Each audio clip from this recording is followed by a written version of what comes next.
So we were just sorting out some of the fencing at Summerhill yesterday so we can move the sheep in the next couple of days. They're kind of low on grass here now, so we've stuck another bale out. So most of the sheep are in the yard. There's probably, I think there's still one or two down there. But yeah, you've got a few noisy pigs in the foreground. You can see we've got a bale of straw behind the bale of haylage. So I've had to put a load of hurdles up because it's right next to the fence. So I've put a load of hurdles up in the hope they don't climb on it and jump over to the next, well, what we call the veg garden, but just mud at the moment, no veg. You see it's fairly well barricaded in the yard because they do seem to jump, these Welsh mountain sheep.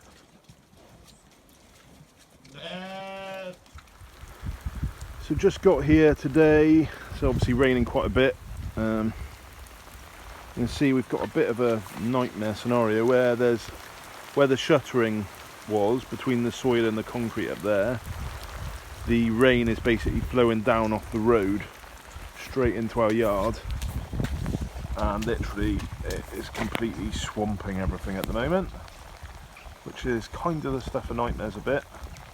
So we'll have to try to block that with some soil or some stone or something pretty soon. Don't know if you can really see down there. You can see there's a lot of water actually sat on the grass there.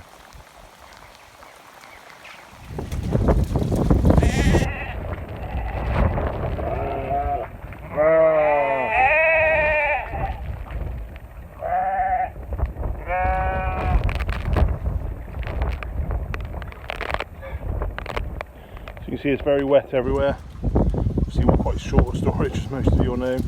We're hoping to put a shed up in November. So at the moment our straw's outside.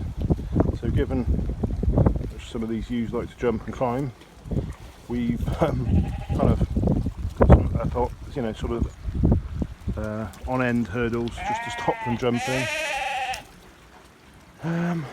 Yeah, so you can see we're pretty waterlogged. The water is literally just flowing straight down off the road at the moment. Well, yeah. You can see we're in the field, which is just pretty much, well, you can see actually, water's just running from what we call the veg garden.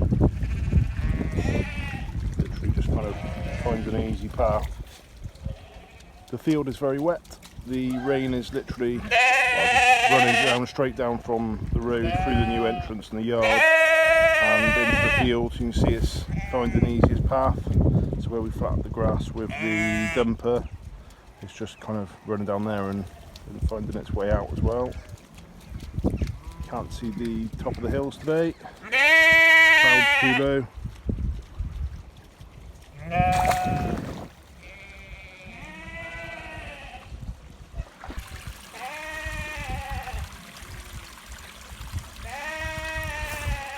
I just filled an old pig food bag with some bits of wood just in the hope that it stops the dogs getting out where the water's worn kind of the path that's big enough for the dogs.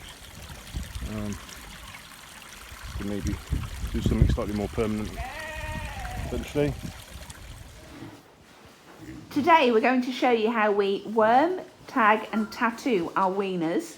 These were weaned about 48 hours ago, and we'll show you what we do.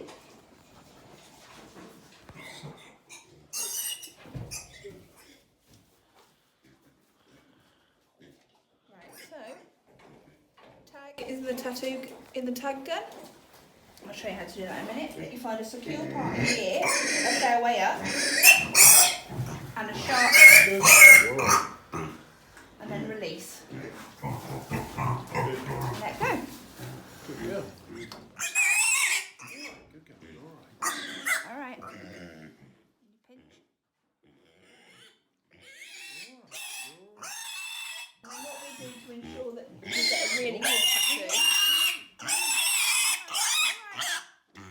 is then we rub in with a toothbrush with extra ink to ensure that the ink gets into the abrasions caused by the pins. And there we go.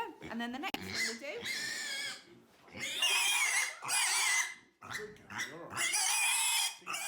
pig isn't really being hurt, it's just it doesn't like its feet off the floor basically. As soon as they put it down it'll be relaxed. But it's actually screaming more when we're not doing anything. We go in and under. And there we go. Perfectly relaxed again. What I didn't show in the recording is that the wormer is a subcutaneous injection, as shown on the diagram here. I hope that helps.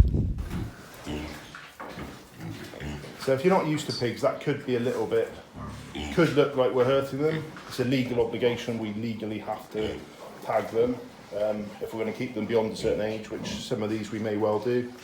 The tattoos aren't a legal obligation, although because we keep pedigree pigs, we have to tattoo them so we can trace their history back should they lose a tag, which they often do. But you can see it's not hurt them for any more than maybe a second or two each time we did something. And to be honest, you can see she's not remotely bothered by it. So it's very smart with a new tag and tattoo. I've got to show you the tagging gun and the... Yep, so it's a two-part tag. One side has our herd number and the identification number, and the second side is blank. I'll leave links in the description box below as to where we get our tags from. That side slots onto there, and then the top hat just goes into that slot.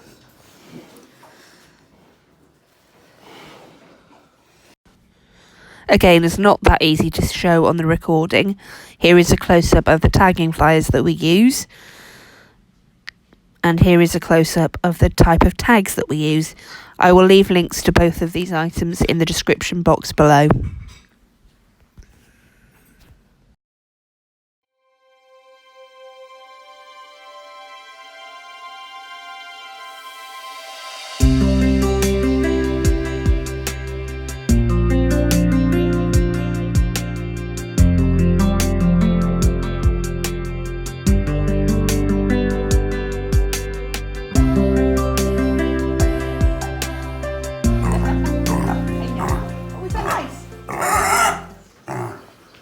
She's got 14 even teats apparently, although clearly I couldn't see them. That's the minimum requirement for us to be able to keep her for breeding from a pedigree point of view. So you need a minimum of 14 evenly spaced teats. We prefer 16, but 14 is acceptable. If she grows well, we could still decide to keep her.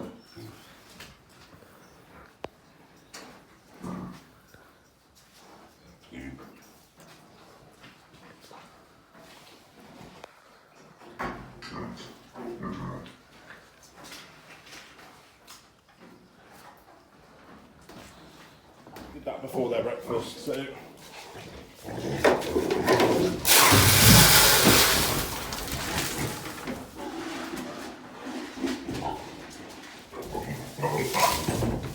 should suitably distract them once we leave them alone for a bit.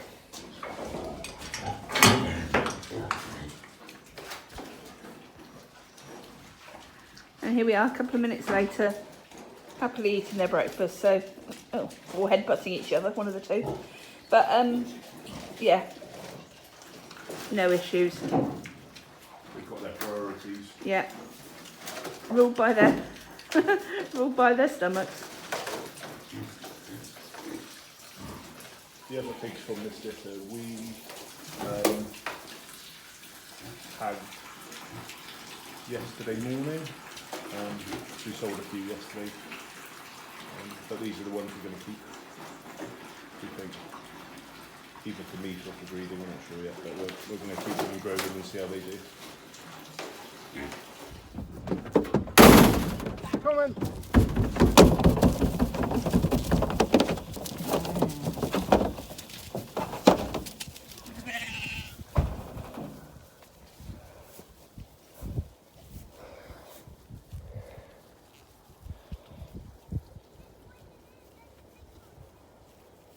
I need to pull forward to get the gate.